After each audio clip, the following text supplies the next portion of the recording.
Mandel here at the People and Entertainment Weekly studio at the Toronto International Film Festival. I am here with the star of the Banshees of Inisherin, Carrie Condon. I'm so excited to talk about this movie. It took the Venice Film Festival by storm, a 13-minute standing ovation, and now it has arrived in Toronto where people are very excited to see it. What was the Venice reception like?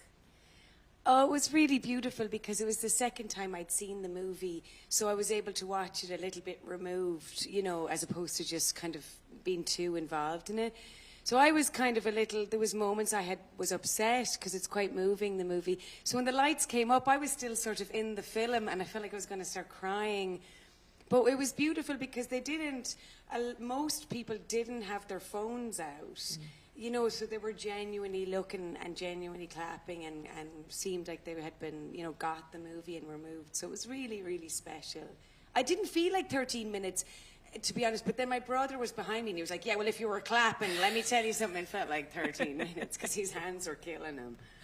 So let's talk a little bit about the movie itself. This is about two men going through a specific kind of heartbreak, which is the end of a friendship.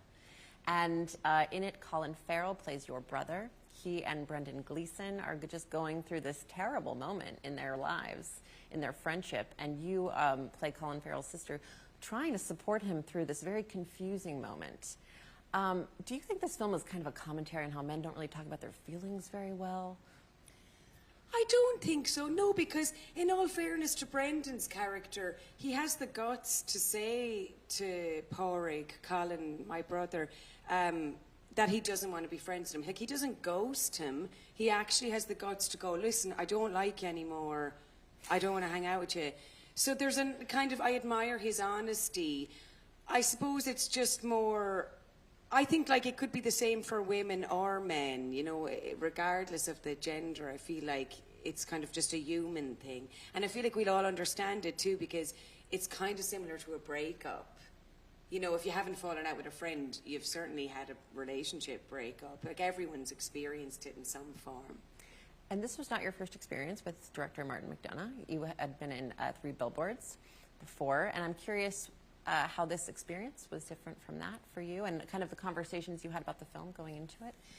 Well, to be honest with you, 3 Billboards was really just him, you know, saying, do you want to come out and hang out and do this movie? Because I had done 3 other plays with him before. Like, when I was 17 was the first time I'd done a play with him. And this film, The Banshees, is quite like his plays. So it just felt like a little extension of that, and a kind of a natural progression for me as an actress, because it felt like it was a part like of his plays, but a bit more mature and a little harder to play. Like, I don't think I could have played it when I was 18 years old, this part. So we didn't speak about it much, just a little bit in terms of like certain lines or something that were kind of similar to the characters I'd done in the plays that we felt weren't right for Siobhan. But ultimately, he's really just lets me go with my instinct, and then he sort of fine-tunes it a bit. But it's really just kind of do what I would do naturally. And this film does go to a darker, slightly bloodier place, which we won't talk about. Yeah. But it's unexpected, and I think that's part of the fun for the audience. So what was your first reaction? We can speak maybe broadly about it, but what was your first reaction to where this dark breakup goes? Oh, well, it's Martin McDonagh, so you know it's going to go dark. I mean, if you've read the plays, which everybody should read his plays, they're so amazing. There's always dark elements in them, and yeah, so I wasn't one bit surprised, to be honest with you. But he's just funny the way he, you know, kind of, you're laughing, but you're kind of wondering why you're laughing. Like, you never know what the gears are going to change. And so I suppose it is a shock. Yeah, it will be a shock to people. Was it a shock to you? Oh, yeah. Was it? Oh, yeah. I don't want to ruin it for anybody, but absolutely. This was Colin Farrell and Brendan Gleeson's first film together since 2008's In Bruges, and I'm curious what their dynamic was like to be part of. I mean, did it feel very comfortable, like a familial feel on set after all that time? Yeah, it did, because we've all known each other over the years. I mean, I knew Colin and Martin since I was a teenager, so we all knew each other. And Brendan, I know Donal, Brendan's son, for years. But at the same time, you know, like, it was a job, and we knew it was a massive opportunity to get this job, because regardless of if the movie commercially is a success, a lot of people are going to watch it just because it's Martin's next movie. So the pressure was on to deliver. And we're all actors, you know, who are in it because we want to be good actors.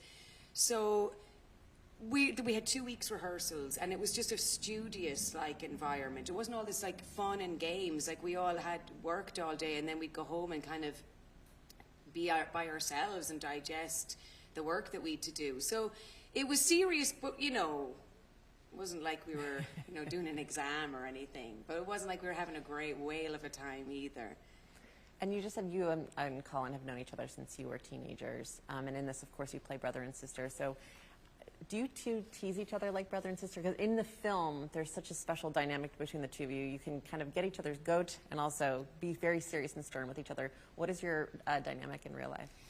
Well, luckily, he's very close with his sister, and I'm very close with my brother. So we kind of spoke about, like, why we find it so comfortable with our siblings. And sort of that was kind of, you know, easy to slip into. We just sort of treated each other like we did our siblings. But in real life, no, in real life, he's like Prince Charming. He's just like a gentleman and very kind and just lovely to be around. Like, he's just always asking if you want tea and always taking care of you, and just lovely. I wouldn't say brotherly, just a gentleman, like very well brought up. That's how I'd put it. And I find Siobhan in this film, she's the most grounding character in this ensemble. What was your approach to rooting her in this story?